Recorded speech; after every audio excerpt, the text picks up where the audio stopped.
చిరునామా అక్రమాలకు అవినీతికి కేర్ ఆఫ్ అడ్రస్ వంగలపూడి అంట. పాయకరావుపేట నియోజకవర్గం ఏర్పడినప్పటి నుంచి ఎప్పుడూ లేనంతగా భారీ అవినీతి భూ అక్రమాలకు పాల్పడ్డారు.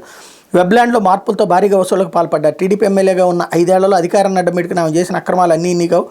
100 కోట్ల విలువైన భూములు అన్యాక్రాంతం చేయడమే కాదు, కోట్ల విలువైన అభివృద్ధి పనులు నామినేషన్ పద్ధతిలో పనిచేసుకుని సొమ్ము చేసుకున్నారంటూ ఓ వార్త రాసుకొచ్చారు. పాప ఆ 100 కోట్లు ఉంటే అనిత ఇవాళ రాజ్యసభ సీటు అడిగి ఉండేదేమో. కాకపోతే అంత ఉందని నేను అనుకోను.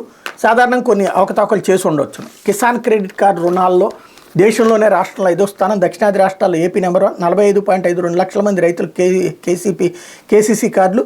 కేసీసీ కార్డులపై 60,879 కోట్ల రుణాలు. పంటల సాగు రైతులకి కేసీసీ కవరేజ్ బాగుంది. పశుపోషణ, డైరీ, మత్స్య కార్యకలాపాలకు రైతులు కేసీసీ ప్రత్యేక డ్రైవ్తో మార్చి నెలాఖరు వరకు సంతృప్తి స్థాయిలో కవరేజ్. నాబార్డు ఎస్ఎల్బీసీ నివేదికలు వెల్లడి అంటూ ఏదైతే దేశంలోనే టాప్ 5 రాష్ట్రాల్లో ఒకటిగా ఉందన్నటువంటి వార్తని హైలైట్ చేశారు.